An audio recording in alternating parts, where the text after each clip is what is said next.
ang puso ng Office of the Vice President ay ang bayan.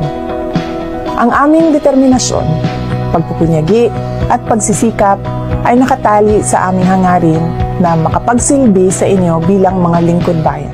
Advokasya ni Vice President Inday Sara Duterte ang edukasyon at ito ang naging gabay ng mga kawani ng OVP satellite offices sa paghahatid ng serbisyo sa mga Pilipino saan mang sulok ng bansa. Kamakailan, tumulak ang OVP Southern Mindanao Satellite Office kasama ang mga katuwang nito sa mga malalayong lugar sa North Cotabato upang ihatid at maiabot sa mga mag-aaral ang pagbabago bags. 14 na paaralan sa North Cotabato ang pinuntahan ng OVP Southern Mindanao Satellite Office. Pawang malalayo ang mga ito mula sa sentro ng bayan. Kabilang din ang mga paaralan sa labis na naapektuhan sa mga nagdaang kalamidad tulad ng baha at lindol, maging kaguluhan noon o armed conflict.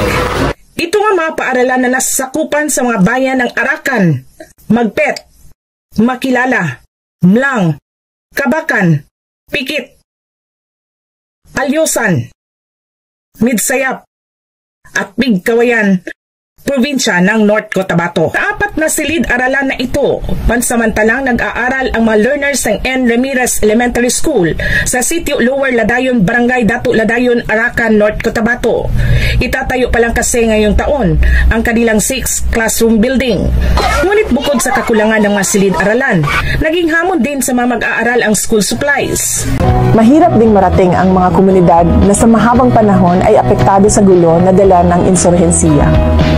Sa pamamagitan ng pagbabago, A Million Learners and Trees campaign, binigyan natin sila ng mga backpacks na may lamang school supplies at dental kits. Sukran Vice President Sara Duterte.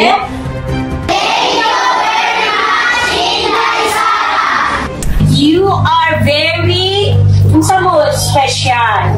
Sa kadaghan na eskwelahan, under my District 30 ka eskwelahan, kamujud ang napili na recipient. You are so blessed, mga bata, kay kamu ang napilian. Tumungo din ang OVP Southern Mindanao Satellite Office sa pinakadulong paaralan sa Magpet, North Cotabato, ang Don Panaka Elementary School. Mahigit 100 mag-aaral ang nahandugan din ng pagbabago bags. Mahalaga sa akin na mahubog natin ang kamalayan at kaalaman ng mga bata para magkaroon sila ng magandang kinabukasan. Nagsisimula ang lahat sa pagtuturo sa kanila kung paano mangarap at pagbibigay sa kanila ng gabay para maisakatuparan nila ang kanilang mga pangarap sa buhay.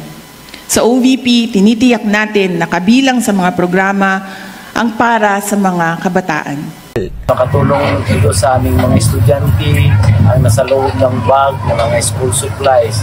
Maraming salamat po Vice President Inday Sara Duterte. In behalf of Arakan North District, we'd like to say thank you to SDO Cotabato, SDS Romelito G. Flores, ESDS Jubin Malida, ESDS Carlos Susarno, and of course our GOD Chief, Sir Julie Lumugdang, duly represented by Sir Ahmad today, would like to say thank you very much to the Office of the Vice President Inday Sara Duterte for choosing Arakan North District. Daghan kaayong salamat, VP Sara, for your love and care to the children. Again, we are beyond grateful. Thank you so much, Office of the Vice President, VP Sara. Thank you so much. God bless you. Itong supply ninyo ay malaking tulong po ito. So maraming salamat po, Office of the Vice President. Especially to Vice President Sara Duterte po.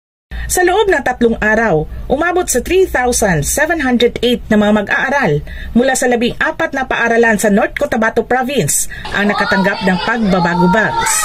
Ang pangarap natin ay makapagbigay tayo ng 1 milyong backpacks at makapagtanim ng 1 milyong puno sa buong Pilipinas bago matapos ang 2028.